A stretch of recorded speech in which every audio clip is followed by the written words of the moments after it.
Alright, grade 10. So the other day in our class, we completed till phishing. You know, all the malicious acts that we were learning, all the security threats that we were learning, hacking, viruses, and then we came on to phishing. A short overview of phishing was, I told you that in the act of phishing, they actually fish out their victims by sending them a legitimate looking, a real looking email that would, make the person want to sort of go on that link, and that link actually belongs to a bogus website which is at the back end collecting all your information, personal information that is available on the web, that you store on the web for your own use. Okay?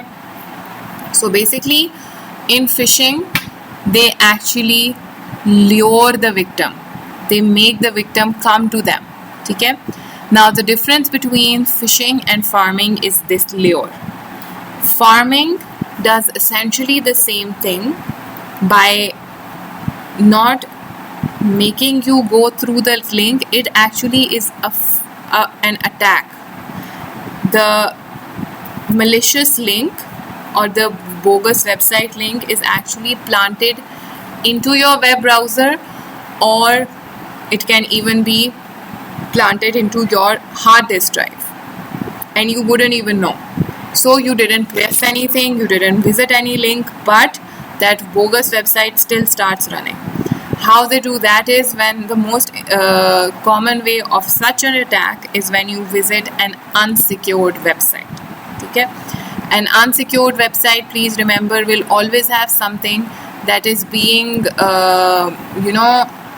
displayed illegally, जिसके किसी ने rights नहीं लिए हुए, because anyone who builds a website and has copyrights or rights for that matter to show that content on the web, they always make sure to secure their website as well.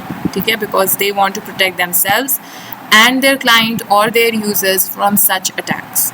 But anyone who is displaying some information or making up a website that is not legally, in a sense that they might be offending someone's copyrights, they might be plagiarizing, or whatever the situation may be. I gave you the example of online movie streaming, the free streaming websites. They're all unsecure because they don't have the rights to stream those movies. ठीक है, उसके लिए पैसे देने पड़ते हैं. What they do is they just download the movies and then they put it up for streaming, but they're not secure websites. So such websites that you might find, quite harmless, will be a huge risk of such an attack. So farming is actually malicious code installed on a user's hard drive or on the web server. The code will redirect the user to a fake bogus website without their knowledge. Okay? And the creator of the malicious code can gain personal data. It's the same thing as in the phishing. Any personal data, credit card details, all of those available, they will take those. And how to protect yourself from that? Anti-spyware softwares, any such softwares can identify and remove the farming code from the hard drive. And the user should always be alert and look out for clues that they are being redirected to another website. A lot of times our ads open, we close them. One of those could be such a website. And always make sure that the web page that you're visiting is a secured one with a padlock sign or HTTPS written in it. S is for secured. Okay? Or there's a padlock sign over there as well. Now moving on to war driving. War driving would not essentially be considered something very scary or malicious. It's just basically the act of trying to locate and use an available Wi-Fi network. Okay? So any available Wi-Fi network around in your neighborhood, or you go around, try to look for one. That is called war driving. Not wanting to spend your own money on an internet connection and trying to use someone else.